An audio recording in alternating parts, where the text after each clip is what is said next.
Hi, this is Zdenka. If you just picked up the DJI Osmo Pocket 4 and need a quick crash course on getting the most out of this camera when it comes to vlogging, cinematic filming, and low-light filming, you're in the right place. This video is brought to you by Skillshare. Let's cover vlogging first. There are many features and settings that can make picture and sound quality better, as well as the whole experience of using this camera if you film yourself all the time. When you turn on the camera and press the joystick 3 times, the camera will spin around, and now you can vlog. Well, there is a much faster way to get there. Swipe down, go to Settings, and hit Gimbal Startup Direction. Let's change it to backwards. Now, when you turn on the camera, it will go straight to you, so you can just start filming. It's best to hold the camera at eye level to avoid a double chin. If you're going to be vlogging for larger periods, mount an extendable selfie stick. Your arm will thank you later. This is what I am doing right now.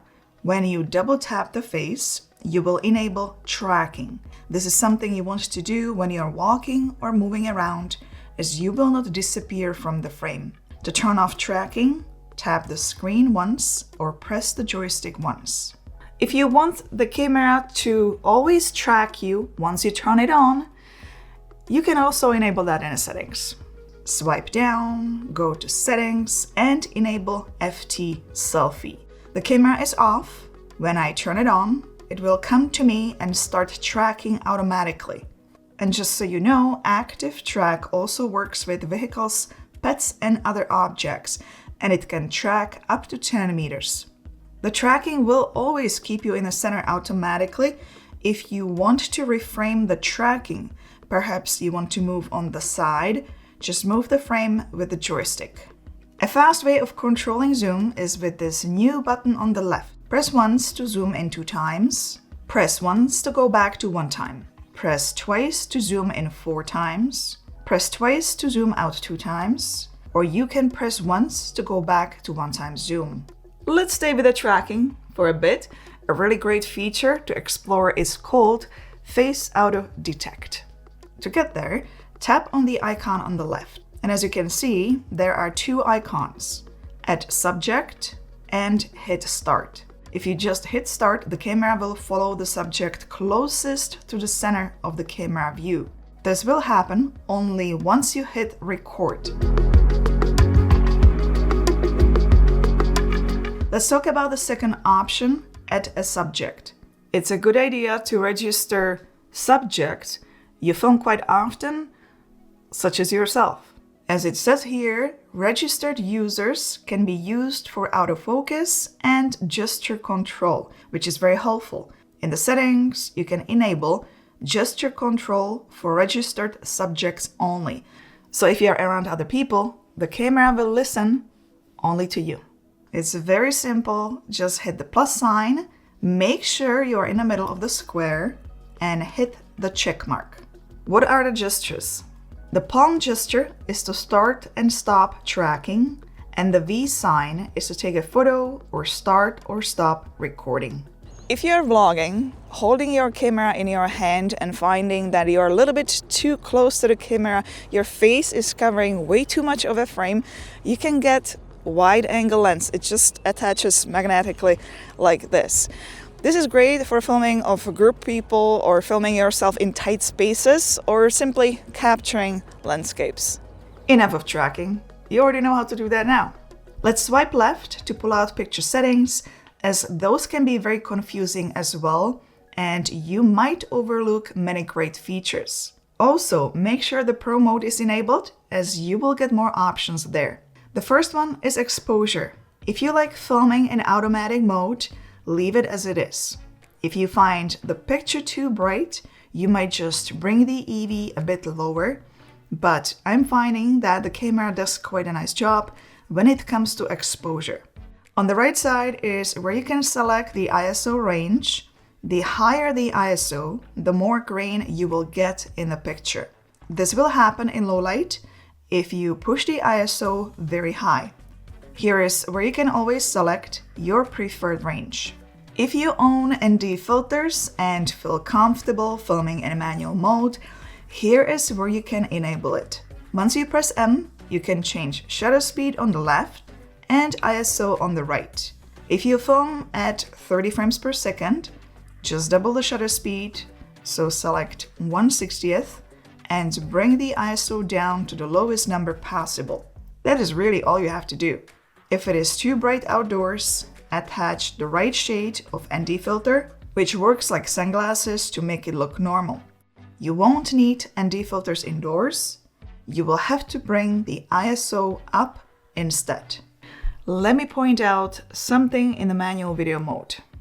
If you look at the shutter speed manual settings, you might notice that you can go really down with shutter speed to extremely low. This will allow you to capture stylized motion blur footage to enrich your visual storytelling and enhance artistic expression. If you pair it with background lights, you can get this creative, colorful effect. But now let's move away from manual mode. If you prefer just filming in automatic mode, get into the habit of locking the exposure when you take a shot. This is when it's not locked.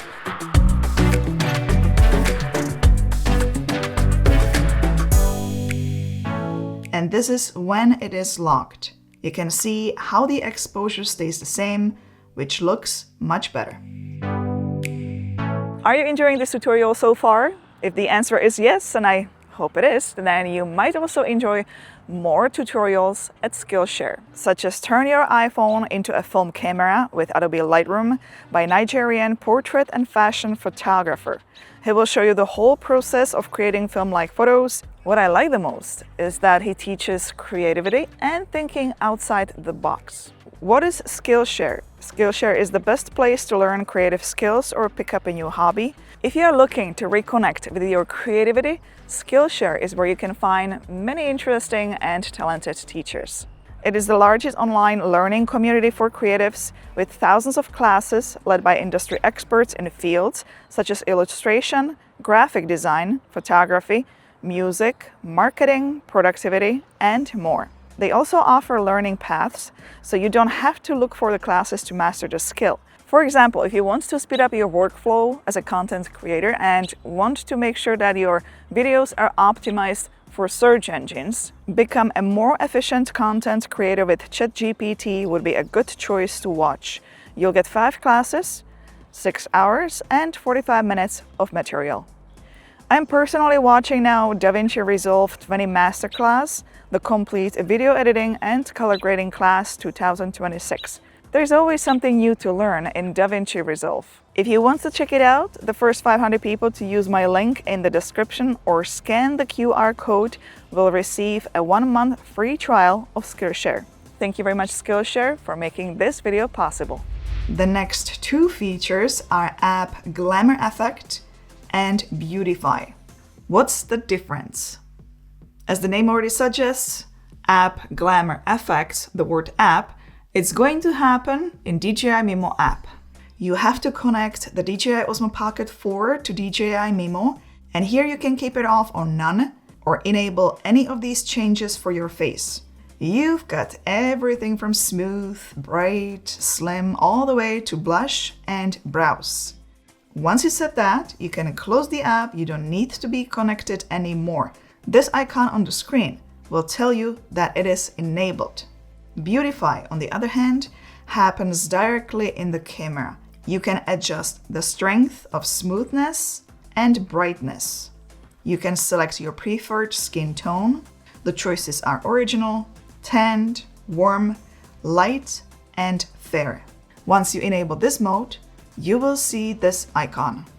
The rest of the settings apply to any filming scenarios, selfie shots, cinematic filming, you name it. The color profile is next. Normal 10-bit is set by default. If you want better dynamic range, you can change it to D-Log 10-bit. The footage will be very dull. You will then apply the DJI conversion LUT in the post to get the normal colors. You can also apply color recovery on the screen, so you can see the normal colors, but that is only for preview. It's not going to be saved like that.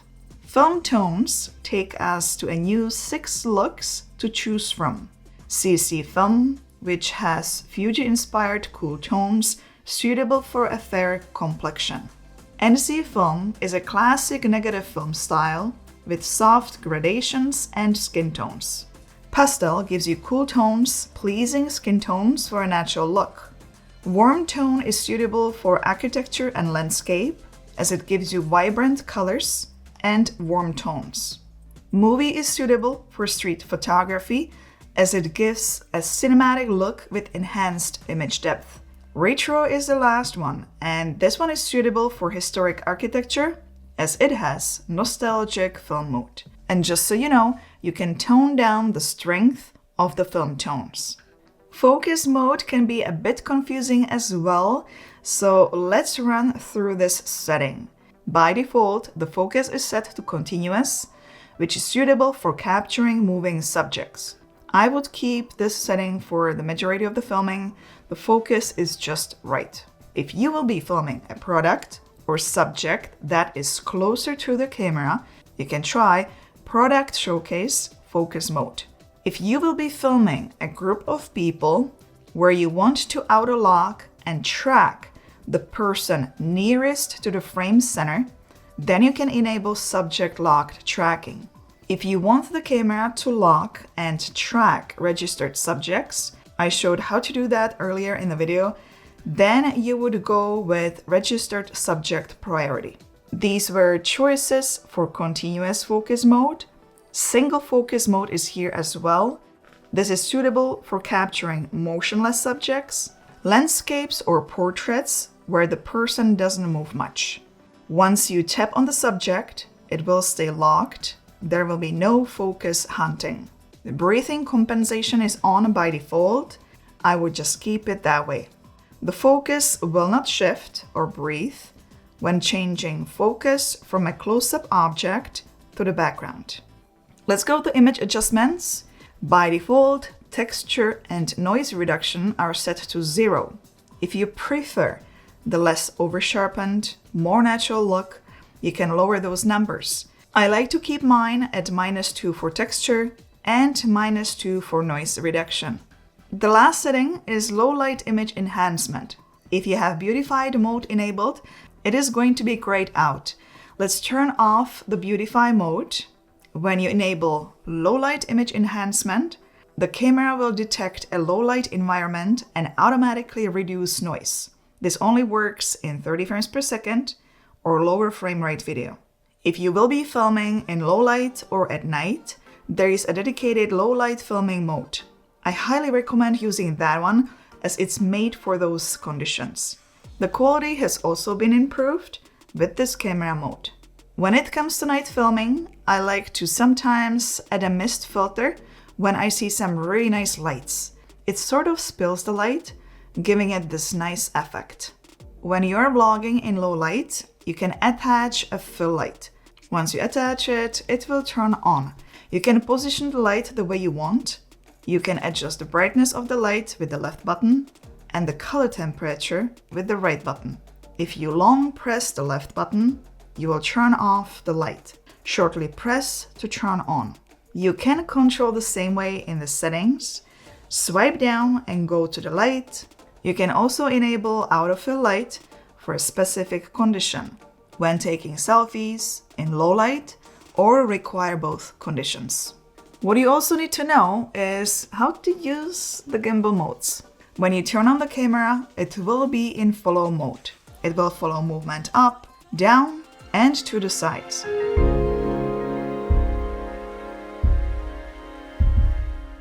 Let's swipe down to get to gimbal modes. The next mode is tilt locked mode. The up and down movement is locked. It will only follow the movement to the sides.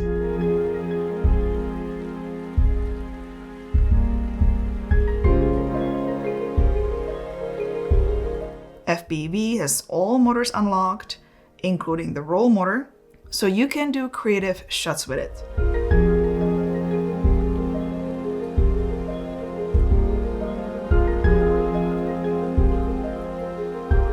This FPV mode on the right is slightly different.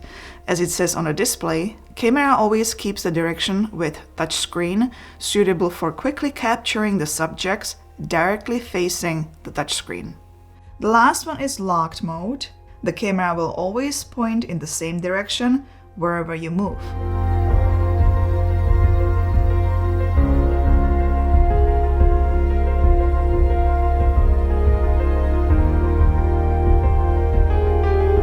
This can be enabled with the new C button on the right when you press 3 times.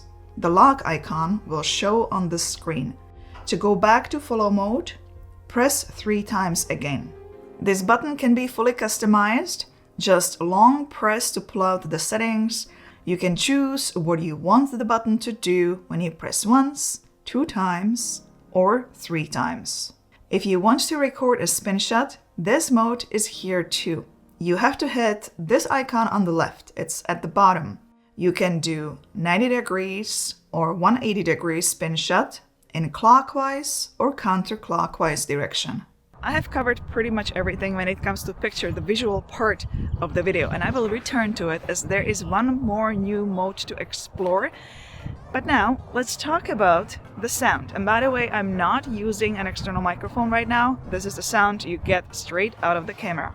Let's swipe left, make sure you're in Pro mode and go to audio settings. Channel lets you switch between mono, stereo, and spatial audio, which is a new feature. This one recreates a live concert's immersive feel when played back on headphones. Noise reduction is on by default, and I would just keep it there. Directional audio lets you choose between all, front microphone, and front and back. If you will be vlogging in a complex environment, you can enable vocal boost. Audio zoom is on by default. When you zoom in, the audio will slightly increase to match the visuals. The best audio hands down you will get if you will connect an external microphone. You can attach up to 2 transmitters, DJI Mic 2, Mic Mini, or Mic 3. Once you connect the microphone, you've got all the settings here you can adjust. Give it a thumbs up if this video helped you to get started, and don't forget to subscribe for more. Meanwhile, I'll see you in one of those next. Ciao, ahoj!